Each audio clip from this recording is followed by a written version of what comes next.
Welcome to part 2.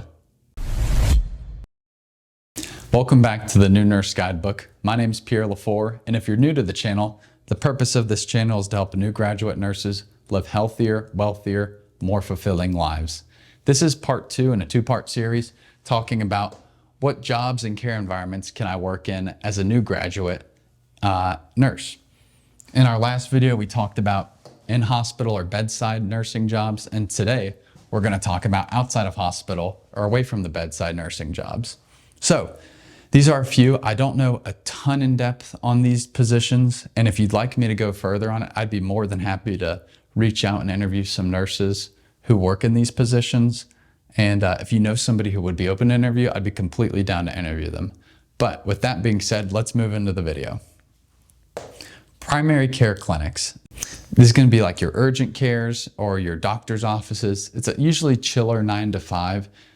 Typically, you're going to either see a pay cut or you're going to have to be working 5 days a week as opposed to 3 days a week.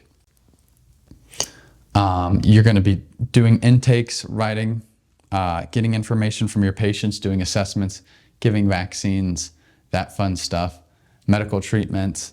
It's more about triaging and assessing the patient, from my understanding. Moving right along, public health nursing or community health. This is actually a really interesting one. Typically, there's a variety of different things you can do in community health nursing. One of my old professors, she was in Hawaii and she went to a leper colony to help take care of patients with lepers, which is really fascinating. Got to ride in a prop plane with a doctor and go help out the leper patients.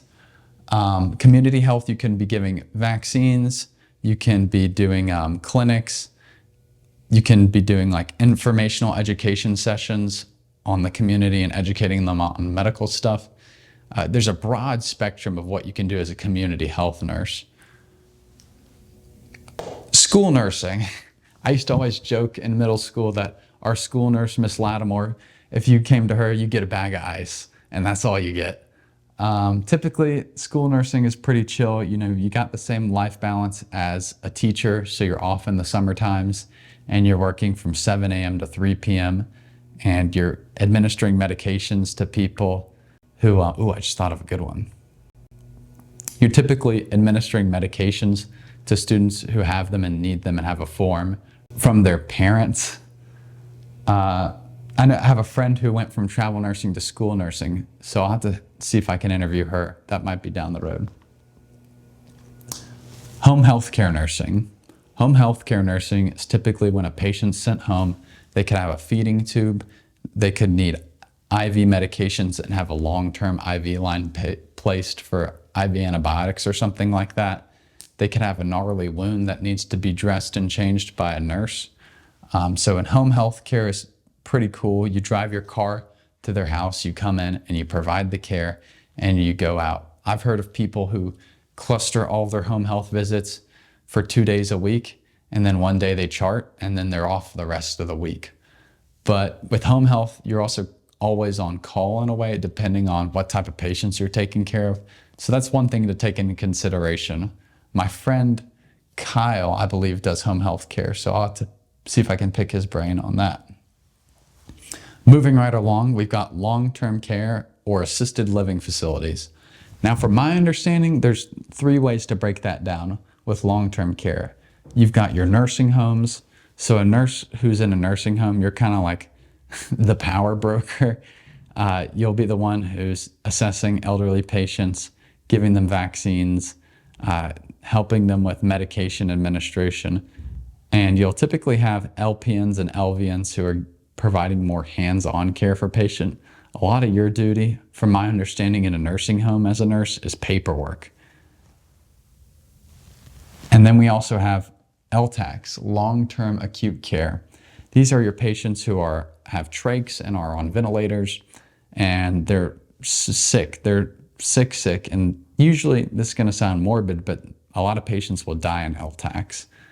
LTAC environments, you have pretty high patient ratios. I've heard anywhere from like 1 to 5 to 1 to 10 even at times.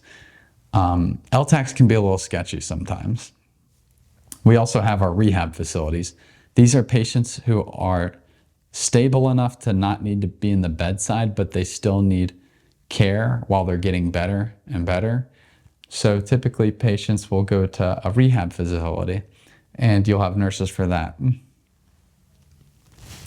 Hospice care.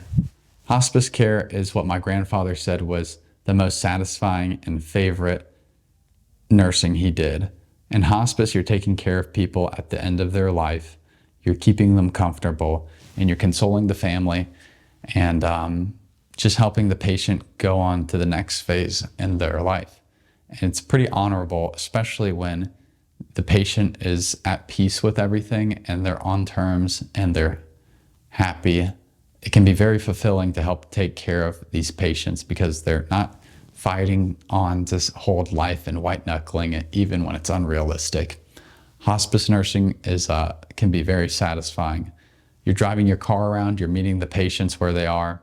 You can also do hospice nursing in a facility. My friend Paul does that. Occupational health nursing. This one's actually pretty interesting. This would be like my mom's friend Joanne. She works at a John Deere factory. So she's the one making sure that all the employees are safe and healthy and doing medical evaluations on them. And then also doing physicals on the employees, as well as if they get injured at the job, they come to her to get evaluated. I've heard of jobs even in Tesla for occupational health nurses. There's a wide variety of that. It'd be interesting to dip my toe into that pond and see what that's like. Telehealth nursing. I'm going to be honest with you, I don't know anything about telehealth nursing. Telehealth nursing, providing care and consultation through digital platforms, helping patients manage their health remotely. Sounds a little vague, but that's telehealth nursing. Correctional facility nursing in either jails or prisons. I actually had a patient one time who was a former prison nurse, and let me just say, it gets intense in the prison sometimes. You're delivering health care to inmates who are in jail for various different things, and it can be intense. I heard stories of stabbings in the yard, people getting killed, and there's an entire hierarchy and complete level of different level of thinking in correctional facility nursing. All right, I'm going to leave you with two bonus outside of bedside nursing jobs. We've got informatics. So informatics means you're working with the charting software companies, Epic, Cerner, Meditech, and you're helping improve the quality of the software. How can we make this more effective and less redundant for the nurses? How can we make this more efficient and improve on collecting our data? And what can we gather from the information we're getting from all the nurses charting everything? It's really fascinating. You're typically working on a computer. And I know there are master's programs for informatics. And last but certainly not least, camp nursing. Camp nursing is something I did. It's very close to my heart. I grew up going to Boy Scout camps, and I did it one summer. Camp nursing is very fun. You are the go-to person for all medical conflicts. Typically, you'll be partnered with either a second camp nurse or a paramedic. You're responsible for giving medications to the campers, and then also if any medical issues arise, you're the one helping out. Broken arms, sprains, cuts, bruises, any medical thing that can arise at camp is what is your turf and your territory in camp nursing. It's very fun. It's not going to pay a lot, but it's a fun experience, and there's cool activities to do at camp, and it's just something I personally enjoy a lot. So if you found this video valuable or helpful, leave a like or a comment if you have any feedback on what you'd like to see in the future.